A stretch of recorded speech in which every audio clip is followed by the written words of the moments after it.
Super సినిమాకి. Super. Super సినిమాకు పనిచేస్తున్నప్పుడు అన్నయ్య నేను ఫస్ట్ మ్యూజిక్ డైరెక్టర్గా నేను ఓకే అయ్యాను. ట్యూన్స్ కూడా 2-3 అనుకున్నాం. ఆ తర్వాత సడన్గా తమ్ముడు కొంచెం ప్రాబ్లం ఉంది, ఈ సినిమాకి సందీప్ అనుకుంటున్నాను, నువ్వు అర్థం చేసుకోవాలంటే ఇంకా వేడి బాగలేదు,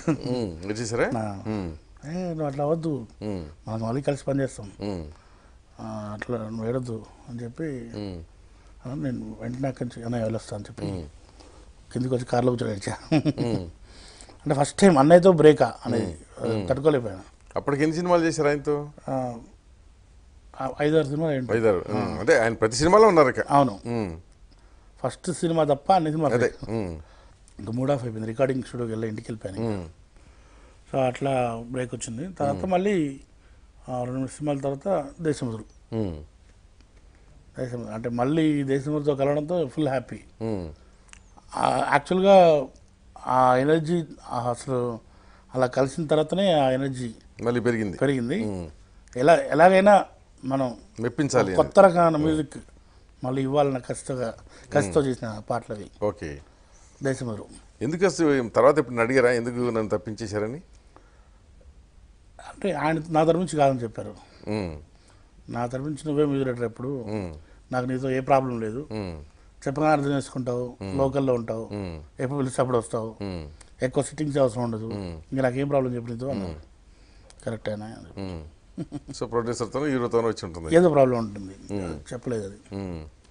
సో ఆ తర్వాత దేశముద్రు తర్వాత మళ్ళీ బ్రేక్ వచ్చిందా?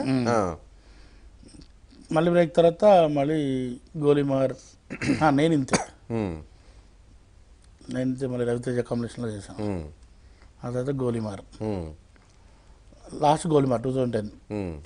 కానీ లాస్ట్లో ఈ మధ్య ఇంకో సినిమా వచ్చింది కదా లేటెస్ట్ది, ఏదది కెమెరామెన్ గంగా? నేను చేయలేదు. అదే ఎందుకని గ్యాప్ వచ్చింది? అయితే కొద్దిగా మెల్లిగా మీ ఇద్దరి మధ్య కొంచెం అంటే వేరే మ్యూజిక్ డైరెక్టర్స్ అందరూ చేస్తున్నారు, ఎందుకని మనం అడగలేం కదా. అంటే అంటే నా ఉద్దేశం ఏంటంటే అంటే ఆ పర్ఫార్మెన్స్ లెవెల్స్ తగ్గిపోతున్నాయని భావిస్తున్నారా మీ ప్రొడ్యూసర్స్ కానీ డైరెక్టర్స్ కానీ?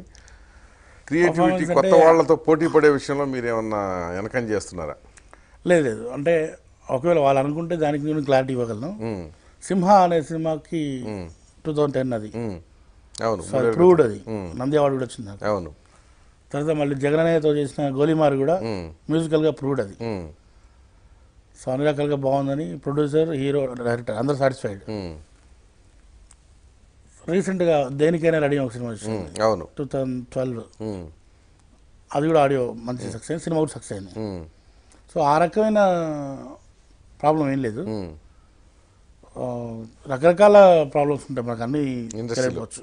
రాజకీయాలు ఉంటాయి, రాజకీయాలని నన్ను మీరు సో ఏదో తెలియని ప్రచ్ఛన్న హస్తాలు ఉంటాయి అనుకోండి పని. కరెక్టే అవ్వచ్చు. అయితే ఇప్పుడు ఒక డైరెక్టర్గా అన్నయ్యనే అనడానికి కూడా లేదు. ఒక్కోసారి హీరో కంపల్సరీ నాకు ఆ మ్యూజిక్ డైరెక్టర్ కావాలనొచ్చు. అవును. లేదంటే ఒక్కోసారి ప్రొడ్యూసర్ తాలూకు ఏమైనా ఉండొచ్చు అప్లికేషన్. జగన్ అన్నయ్య కూడా ఒక్కోసారి మాట ఇచ్చి ఉండొచ్చు కదా, అంతేగా. నెక్స్ట్ మూవీ వేరే వాళ్ళకి కూడా ఒకసారి అవకాశం ఇద్దామని వాళ్ళు ఇట్లాగే ఎంటపడతారు కదా, ఉంటుంది కదా. నాకు జగనన్నయ్య ఒక సినిమా 2 సినిమా ఇవ్వకపోతే బాధ ఉండదు, అసలే ఇవ్వడేమన్నా బాధ ఉంటుంది. ఇప్పుడు అది ఉందా ఇంకా ఇప్పటికి? లేదు, మళ్ళీ నెక్స్ట్ చేస్తాం. మళ్ళీ నెక్స్ట్ ఏది ప్లాన్ చేస్తున్నారు ఇద్దరు కలిసి? ఏదైనా నెక్స్ట్ అది చేస్తాను నమ్మకం ఉంది, ఎందుకంటే మాట ఇచ్చారా. ఓకే. సో రిలేషన్ ఎక్కడ పాడవలేదని మాత్రం గ్యారంటీ చెప్పగలను. ఈయన తర్వాత